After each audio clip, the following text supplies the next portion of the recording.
नमस्कार, मैं प्रियंका और आप देख रहे हैं इंडिया अपडेट खबर। बंगाल चुनाव रिजल्ट 2026 से पहले खूब सियासी हलचल है। दिन हो या रात, बंगाल में खलबली मची हुई है। स्ट्रांग रूम और ईवीएम पर टीएमसी भाजपा वाले नजर गड़ाए बैठे हैं। दोनों खेमों में डर है कि कहीं कोई खेल ना हो जाए। वहीं अब खुद ममता बनर्जी ईवीएम की रखवाली में जुट गई हैं। पश्चिम बंगाल विधानसभा चुनाव परिणाम से पहले ममता बनर्जी को एक के बाद एक झटकों का सामना करना पड़ रहा है। कभी उन्हें रत जगह करना पड़ रहा है तो कभी कानूनी झटकों का स्वाद चखना पड़ रहा है।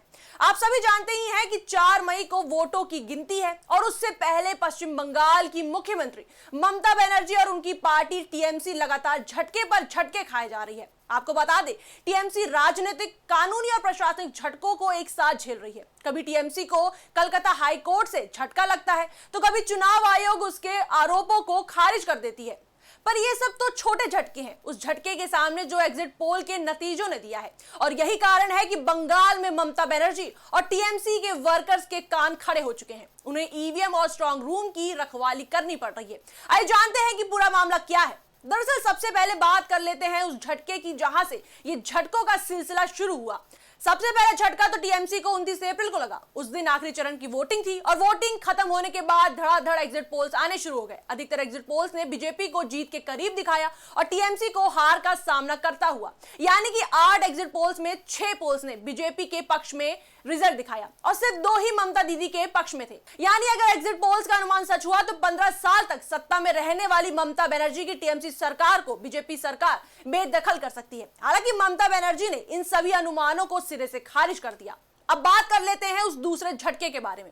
दूसरा झटका ममता बनर्जी को तब लगा जब कलकत्ता हाई कोर्ट ने वोटों की गिनती की प्रक्रिया से जुड़ी टीएमसी की याचिकाएं खारिज कर दी। जी हां, ये वही याचिका है जिसमें पश्चिम बंगाल विधानसभा चुनाव में मतगणना पर्यवेक्षक के रूप में केंद्रीय कर्मियों को नियुक्त करने के निर्वाचन आयोग के निर्देश को चुनौती दी गई थी। कोर्ट ने साफ कहा कि इतनी सख्त निगरानी के बीच वोटों की हेराफेरी की संभावना लगभग नामुमकिन है। और सब आता है और अब आता है तीसरा और सबसे तगड़ा झटका। इस झटके की शुरुआत तब होती है जब पश्चिम बंगाल में गुरुवार को टीएमसी ने स्ट्रांग रूम और ईवीएम में छेड़छाड़ की कोशिश का आरोप लगाया। ये नाटकीय घटनाक्रम 30 अप्रैल की देर रात सामने आया जब ममता बनर्जी खुद भवानी के सखावत मेमोरियल स्कूल में बने ईवीएम स्ट्रांग रूम में पहुंची। लगभग 4 घंटे तक परिसर के अंदर रही और आधी रात के कुछ ही देर बाद वहां से निकली। ममता बनर्जी ने आरोप लगाया कि वह कथित हेराफेरी के विजुअल देखने और शिकायतें मिलने के बाद वहां तुरंत मौके पर पहुंची। दरअसल टीएमसी का आरोप था कि बैलेट पेपर से छेड़छाड़ हुई है। टीएमसी ने आरोप लगाया कि स्ट्रांग रूम को बिना किसी सूचना के दोबारा खोला गया, उनके लोगों को अंदर नहीं जाने दिया गया, जबकि बीजेपी के लोगों को अंदर जाने दिया गया। मगर इन सभी आरोपों को चुनाव आयोग ने सबूत के साथ खारिज कर दिया। चुनाव आयोग ने टीएमसी के धांधली वाले आरोपों को खारिज करते हुए कहा कि यह एक सामान्य प्रक्रिया है।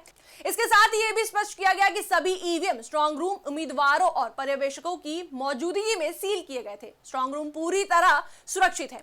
वहीं आपको बता दें, चुनाव आयोग ने टीएमसी के वायरल वीडियो पर भी जवाब दिया। चुनाव आयोग ने कहा कि वायरल फुटेज में जो गतिविधि दिखाई गई है वह एक अलग स्ट्रांग रूम में पोस्टल बैलेट को अलग करने की एक अधिकृत प्रक्रिया का हिस्सा है, ना कि ईवीएम के साथ की गई कोई छेड़छाड़। इसके बाद चुनाव आयोग ने यह भी बताया कि यह पूरी प्रक्रिया के बारे में सभी राजनीतिक पार्टियों को पहले से ही सूचित कर दिया गया था।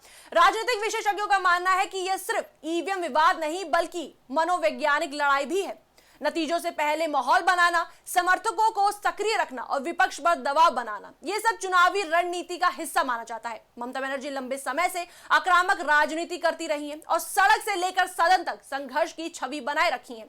लेकिन इस बार मामला थोड़ा अलग दिख रहा है क्योंकि पहली बार उनके चेहरे पर बेचैनी साफ नजर आने की चर्चा हो रही है। वहीं भाजपा नेताओं का दावा है कि बंगाल में बदलाव की हवा चल चुकी है। उनका कहना है कि जनता भ्रष्टाचार, हिंसा और कटमनी की राजनीति से परेशान है। एग्जिट पोल ने सिर्फ उसी मूड की झलक दिखाई है।